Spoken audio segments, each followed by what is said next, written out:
Yeah, ladies and gentlemen, it's real late, Hot 97. Time for another Rosenberg interview. And I'm excited for this one because sometimes I love going to an interview knowing very little. And that's where I'm at right now with one of Dreamville's newest artists. My man Lute is in the building. L-U-T-E, Lute. Right. Named after Lute Olson, the great coach from Arizona. That too. What is Lute your real first name? Nah, Luther is my real name. And has Lute always just been your nickname? Yeah. So when people think it's like a catchy play, like why does he see it's deep? Because he spells Lute. Right. But he spells it L-U-T-E. Not yeah, it's L-O. always like that give me the loot, but yeah. No, it's just Luther. Yeah, it's just loot. And you are from Charlotte, North Carolina. True. Tell us the story. So how did you what's your come up in like how did you end up signing to Dreamville? Well, I'm from like a historically black neighborhood in Charlotte, North Carolina, West Charlotte, North Carolina. And I was working at Walmart and Target and the airport, and I actually met Cole when I was working at Walmart, and he found my first project on Two Dope Boys. When are we talking about? 2012. 2012. Yeah. And he just came into the store one day. No. He was on tour or something like that in Florida. And the story I got is a guy in Florida had asked him about the situation, like, what do you know about the artists out in North Carolina? And I'm not too sure if he said he wasn't familiar or like who was he missing out on. And the guy was like, have you ever heard of Lute? He was like, nah, let me go do my research. And he found me on Two Dope Boys, and he tried to, contact me through Twitter. And so you had already been getting posts and stuff like that in the blog days just from sending your stuff out. What was your process? Yeah, we just dropped it on Two Dope Boys. I had a friend of mine that knew Mech, and she sent him the project. And ever since then, it was generating buzz. Like, we got a retweet from Pete Rock and, like I said, Cole. Shout out to Mecca from Two Dope Boys and those guys. They put a lot of people on. What was the first thing that they posted? Well, take us back. The project. The full project. Yeah, the full project. So it wasn't one song. Nah. Take us. What's a song I could look up on YouTube from that project? Still Slumming. Queen City Slumming. I'm sorry. Queen City Slumming? Mm-hmm. Boom, there it is. The first thing that comes up on YouTube for you. And it's Queen City. That's Charlotte, right? Right. Why is Charlotte called Queen City? Because of the Queen Elizabeth. What is it? Why? What does that mean? I mean, Queen Charlotte, I'm sure. But yeah, she was a queen. Like literally a queen? Yeah, literally. It's named after a queen? Yeah. And this was just you on a Dilla beat? Yeah. Early Lute, 2012-ish. 2012. Queen City Slumming. Let's take a listen.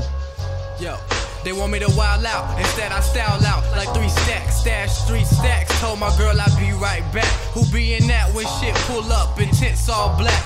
Open doors, rose gold. Round his wrist and his neck. Was round his wrist is respect. Homies gripping the tech. Cause when you iced out, you can't talk to strangers. That's probably why he walk with bangers. Cause those who loyal to the game become royal to the game. Don't be surprised when your niggas start acting like strangers. So we ride supreme, cock to the side, looking famous, chain dangling, girls asking what my Twitter name is. Hardly tweet, but holla at me in your at mentions. See, this music is real. Kill beats like I ain't used to a deal. We eat tracks like we ain't used to a meal. West side till I die, boy, that's just how it is. The city birthed me, only right that I raised my brother. Why hate? I got faith in my brothers. For God's sake, show love for your motherfucking brother. Cause them boys making noise like Horton, here's a who. Real niggas I salute, pussy niggas never shoot. Pistol in my coupe, try my troops, watch him leak like Ivan Ooze. Knock a nigga out his cool, for some proof, over his grave way late. 6 feet underneath, watch him sleep. Another brother victim of them streets, rest in peace. Well, this is dope. Appreciate it. So I understand how this happened. So how much buzz came from this? Like, did it just start getting just got a little thing going? Yeah, because before then, man, like I said, this just happened out of the blue. When Two Dope Boys posted it, it really generated a lot of buzz, actually. And, me being me, just dropping shit on like Facebook and stuff like that, that was something new for me and the team that I was with. We wasn't expecting none of that. We were just, making music for the hell of it. Then it really got serious after that. And influence-wise, you definitely have a vibe to you. There is a very East Coast kind of vintage feel to you, which is funny because a few years ago, I really would have viewed that as a disadvantage, honestly. Word. Up until somewhat recently, when someone gives you sort of a nostalgic feeling. Right. Like when I really would like something, I'm like, oh, this is problematic. I like it too much. That means it can't go. But these days, it doesn't quite feel that way, right? Doesn't it feel like you can do what your style of hip hop and make some inroads? Honestly, I thought like what you said, I thought that was going to be my disadvantage to be doing something so nostalgic, because just the music today, really not, on that kind of shit. So I felt like maybe I don't know if I should stick to this or if I should change it up prior to that project. And I was like, I really didn't know what direction to go with. But I was like, you know what, I'm just gonna stick with this because it's more true to me versus me spitting on like a trap beat or something like that. So I was like, I'd rather do Dilla. And that's what makes this time that we live in so great, because even in 2012, though Cole was starting to see success. I mean, as you see the that frame thing we have from him from Mr. Nice Watch back from around that time. And the Pop-Tart. Yeah, of course, and the Pop-Tart. Cole's success was starting. It's nothing like it is now. Right. Like now we live in a time where J. Cole does an arena tour. Right. So it has to change what you think your ceiling can be a little bit, doesn't it? It does. Because like now, anything's possible. If J. Cole and Kendrick can do 20,000 seaters, anyone who now comes out and makes great hip hop, you have to think there's a chance this could actually go. Right. What's it been like for you? So you've been down since 2015. What have you gotten to learn from J. Cole? What have you gotten to know him? Patience. Like throughout this whole thing, I've learned patience, especially with sample clearances and just hurdles, Because before then, like I said, we was just dropping music. We didn't have to worry about sample clearances and figuring out who producers was and, paperwork and stuff like that. So this really taught me patience and to just stick to my craft and have a little faith in myself. This project, West 1996 Part 2, that's out right now? It's out right now. And is it for sale? Yeah. Okay, so you can get it on iTunes, Spotify, anything like that. Yeah. And when you say patience, is there also patience when you're working with a label and you're working within a brand that has its own thing? There also inherently becomes a bit of a pecking order of when people are going to get to go. And from what I've been able to view, at least from the outside of Dreamville, it seemed like initially Boz was the first person who's going to kind of get some momentum. And then Kaz came along and JID, and I know there are a couple others as well. So what about that sort of patience? Do you have conversations about that? Or is Cole the kind of guy who's like, listen, everyone at this point, until you get bigger, can make the moves you're going to make? And, do you have to wait out other projects? Nah, I feel like as far as I know, it's like if your shit is done, it's like, when are you ready to go? It's not like, oh, you got to hold up, because Boss got something going on or Kaz may have something going on. Nah, it's are you ready to go? Did you feel pressured to change your name to rhyme with Oz? Nah. Were you like, I was thinking Flaws would really work here. So they just say go. He just says go ahead when you're ready, and that's what this project is. Well, nah, that project is just an accumulation of I was done with that project in 2013. Well, I wrote it in 2013. West 1996. Part 2. Part 2. I was done with it in 2013, and I was going to drop it in 2014. And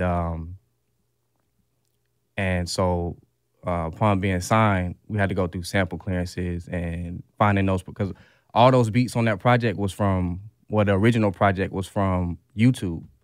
So we had to go back and find those dudes from YouTube, and some of those people we couldn't find, and some just of those random producers. Random producers that I was finding, and some of those people we couldn't find, and some of those samples didn't get cleared.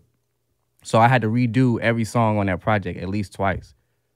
Sometimes with the same beat, sometimes with an alternate version of the beat. With a whole other version of the beat. And so take us through what it means. What West 1996? What does that mean? Well, I'm from the west side of Charlotte, and I first fell in love with hip hop in '96. 96. Let me guess. 96. A 96 is still first run Wu-Tang era.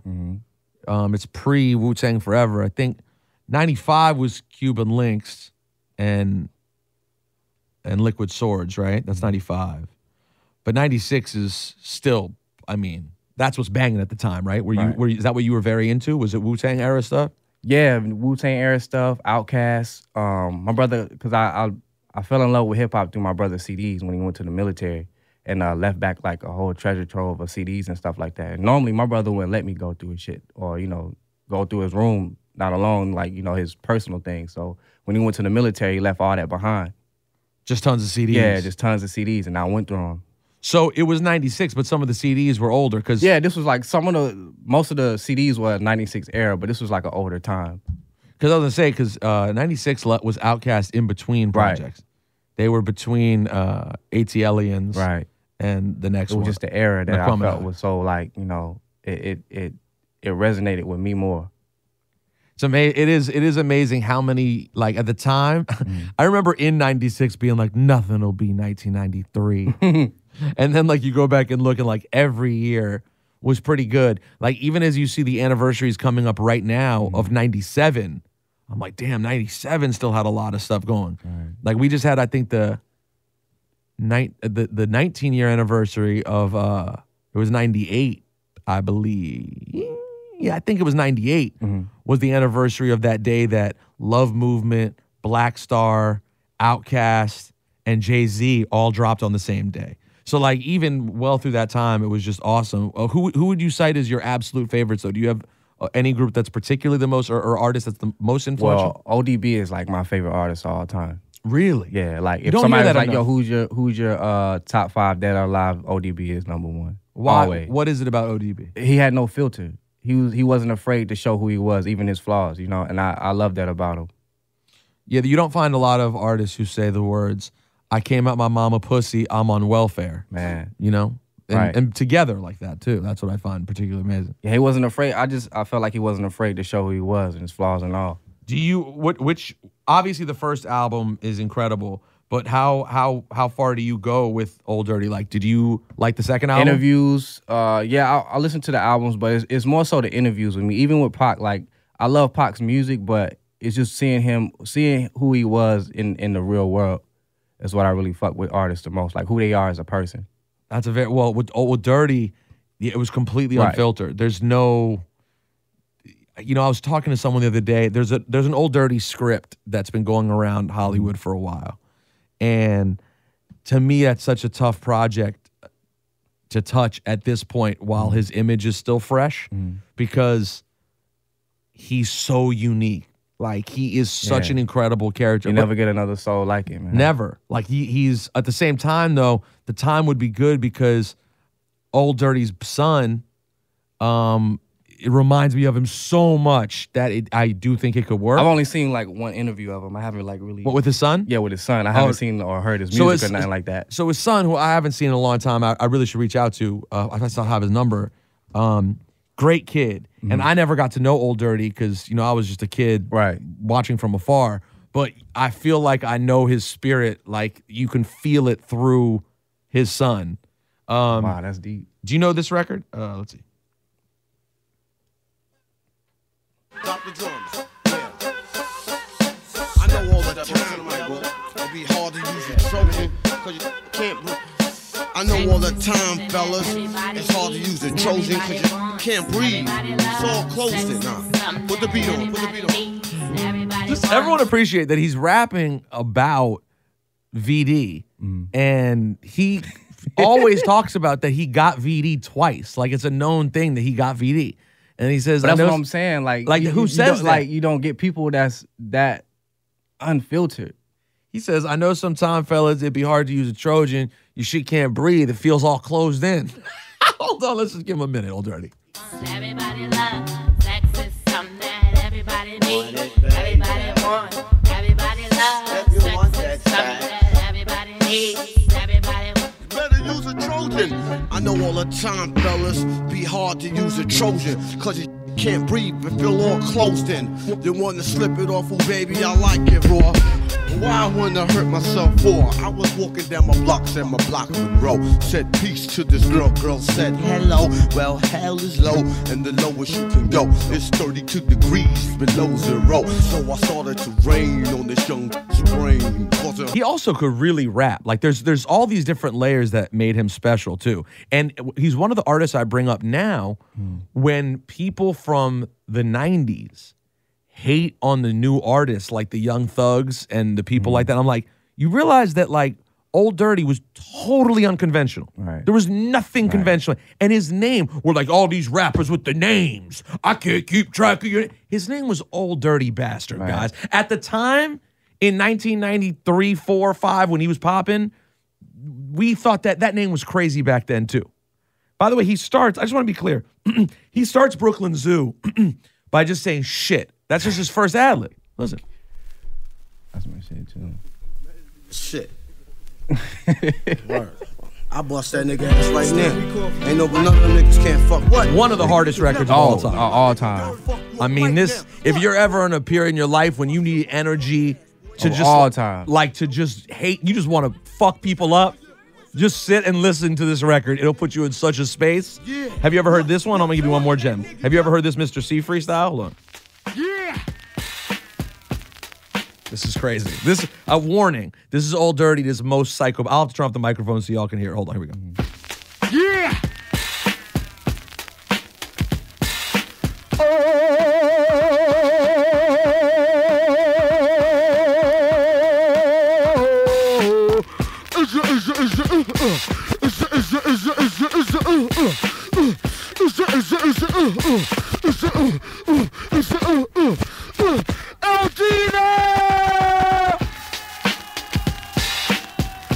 Brooklyn Zoo in the house!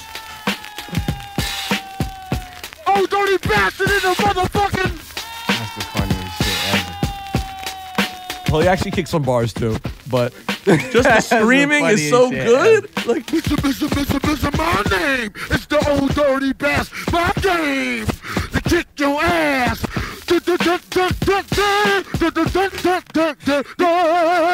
Wu-Tang, flip, no stripping. That's my skills. Niggas, the tripping. Coked up from slipping. You're the one who's ripping. I'm not OP. They didn't know shit. Andy Griffin, you start the flip. Yo, my mom hated this dude, man. your mom thought you Yeah, were my losing mom's your like, mind. no, She was you like, "What is tripping. this music?" Dude tripping.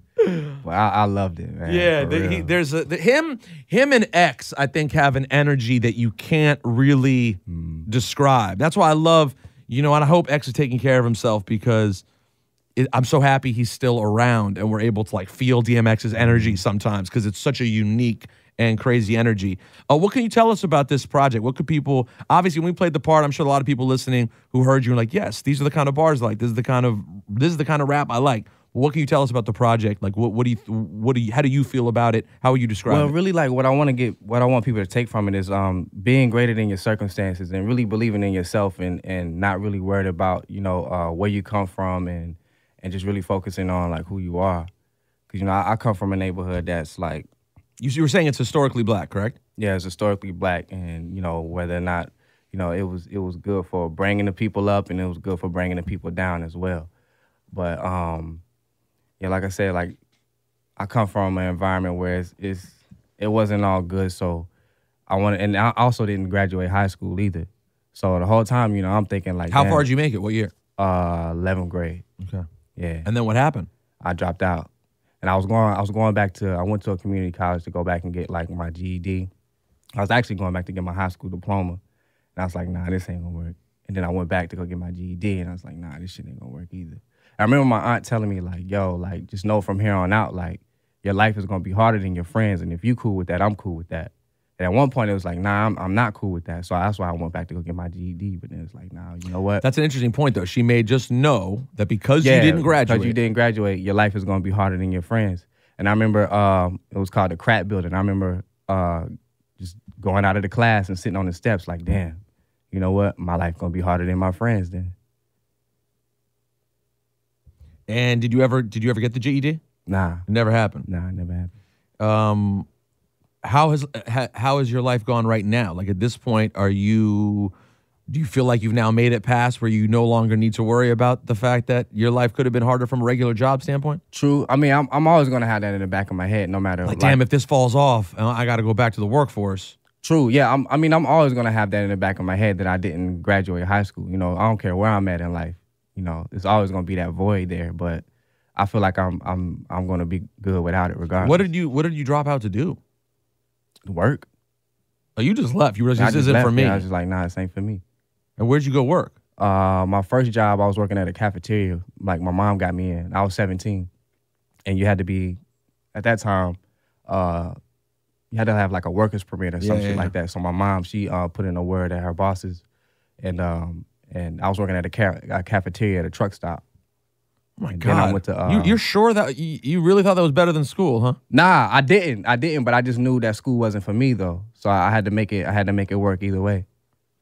It's so interesting when I find people who think school isn't for them. I mean, obviously everyone's experience is different in terms of what their school is like and also who they are as people. Right. But like, it's interesting because I remember at high school, I was like, this is for me. This is not the work part, but the work wasn't that hard. Right. You're obviously a smart dude. So it's not like, I remember at high school, I would spend most days, I would get most of my work done in school. Like I would just sit in class and finish all my homework. Yeah, I wasn't that guy. And I would like, I'm gonna get home and just sit around and do nothing all day. Because the work, it wasn't hard. Yeah, and there were chicks in school. Like, where else did it do? Right. You were just at a truck stop.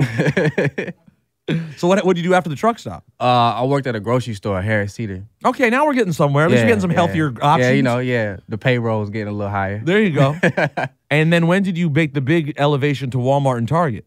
That was after I got fired from there. Why'd you get fired? Being late. Yeah. So how you gonna quit school and then be late for your job? What are we doing? What are we doing? My priorities weren't there. So would you also say that regular work life isn't for you? Like, is this artist life exactly what is meant for you? I feel so, yeah. I was always a creative, like, you know, whether it would be art or music. So I felt like one of these things was going to get me to where I was going to go.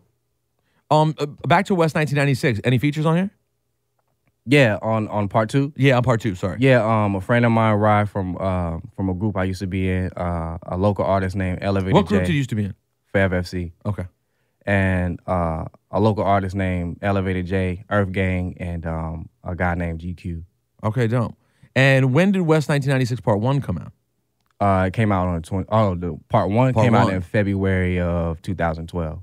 February 2012. Yeah. So all the stuff we just played was from that. The Queen City Slumming. Yeah. So from all the way from back then. And how many projects have there been between?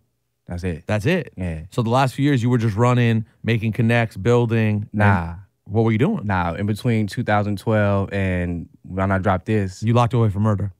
Nah, I Okay, wish. keep going. I was just trying to take a guess. Nah, I was working. Like, music wasn't my priority. I wasn't even making music. Music wasn't my priority because I had a daughter on the way. Got it. So I was working at the airport before my daughter came while my daughter's mom was pregnant with. I was working at the airport. What job at the airport? I was fueling planes. Oh my God. Yeah. It's like you're writing a book on the shittiest jobs You've ever lived. And so I got fired from that job, which I was eventually gonna quit that job anyway because I was coming home smelling like jet fuel, and I got a pregnant baby mom at the crib, so that wasn't gonna work. But and then I was working third shift at Target. Damn. Yeah. And all of this time, and then at what point, what made it change? So when did you go from working guy to no, I'm just gonna go for the music? Creative Loafing had did a spread on Forever FC, and the guy asked Rye, one of my homeboys, like, yo, what is he doing? Like, since 2012, like, why hasn't he made any music? And he's like, shit, I don't know. Like, if I had a daughter, I have a lot to write about. And at that moment, I was like, damn, you know what? He's right. Like, I'm so busy being caught up in this life or, you know, check to check kind of shit, not realizing that I do have a story to tell. So that made me write West 1996 Part 2. And then while you were writing it and working is when everything else started happening? Nah, ain't nothing happened yet. I was just working. I was just writing. And like I said, I had already made But Part 2 didn't come out till just now. Right. So what triggered the Dreamville? What triggered everything else happening in that time? Yeah, that's what I'm saying. So I was working on Part 2 in 2013. Yeah. And then I was about to drop it in 2014. And the day I was about to drop it, Cole had gave me a call. It was like 2 o'clock in the morning. And he was like, yo, man, because I had already gave it to my boy Scott. And Cole was like, yo, I heard the project, bro. This shit is like fire. And I can hear the pain in your voice. And he's like, yo, man, it's reminiscent of the shit that you dropped in 2012. And I feel like I want to help. He was like, yo, if you can hold on to it for me so I can get it to the people that I need to get to. He's like, yo, it'll be love because I really want to help you. But if you want to drop it today, drop it. That's cool. But if you can hold on to it for me, I can get it to where it need to be. And I sat there. I was like, damn, man, I really want to drop this shit tonight, though. I mean, you know, Damn, you were ready. Yeah, I was ready. Like I had it all mapped out, all planned out. I had already told my fans previously that day, like, yeah, the shit's dropping tomorrow. So in my head, I'm thinking, damn, like, do I want to drop this shit or do I want to hold it? And that's a hard feeling because you have a very small fan base, but they're your fan base. Right. And you're like, how am I going to screw over the little group that's Right, actually exactly. waiting for me? Exactly. So I held on to it, and I'm the whole time thinking, like, damn, I don't know if I made the right decision. But at the same time, I was like, but, you know, Cole said he was going on. Cole said he got me, so I was like, yo, I'm going to trust in that. Because he really felt like, yo, he just felt like he really wanted to help the situation. And so I held on to it, and then he called me again. Now, I was still working at Target, and he called me again that August and was like, yo, if you can take off a couple of days, I'm going on the Forest Hill Drive tour. He's like, yo, I'll recompensate you for the days that you missed because I know you're working and you just had a baby. And I was like, man, I just got fired 2 days ago. Like, I'm ready to go. And that was August of that year. And then after that, How long you go out with them for? I went out there for maybe 3 weeks. And then that's when E was like, yo, still slumming on the project. He's like, that shit's fire. He's like, you want to put it on Revenge of the Dreamers too? And I was like, yeah, I'll do that shit. And but at first I was kind of nervous about it for the simple fact that you got Bosh, you got Kaj, you got Omen, and then you got Cole on Folgers Crystals. And I'm like, yo, this shit not gonna fit. So I'm thinking like, damn, to the Dreamville fans, they might be like, yo, what the fuck is this? What the fuck is this? Is this still slumming shit? But he put it on there, dropped it, and it got love. So I was like, damn, okay. And then that's when, after that, they announced the signing. And then, I think I come to the situation with a complete project from 2013, and then we got to go through sample clearances, and then it made me realize how incomplete this shit was. Yeah, you're like, know? this is not done. Right. It was done for the version It was you were going to put out. It was done for me, but Not when you now have a- with a whole nother ball game in the situation, it was so incomplete, and that kind of took me for a loop for a while, and just really going back to find these producers, going back to clearing these samples, to samples not getting cleared, to people not being found, and it's like, damn, like I really thought, you know, I had this shit all together, to realize I really didn't have it all together. So. And now we have it. Right. And now it's out. Spotify, iTunes, everywhere you can find music. West 1996 Part 2. Lute, it's been a pleasure getting to know you. I am very excited to leave the station and sit and listen to this project, man. Nah, real shit, man. I appreciate you having me. Lute, stand up, Dreamville one time. Thank you, bro. Nah, thank you. Cheers.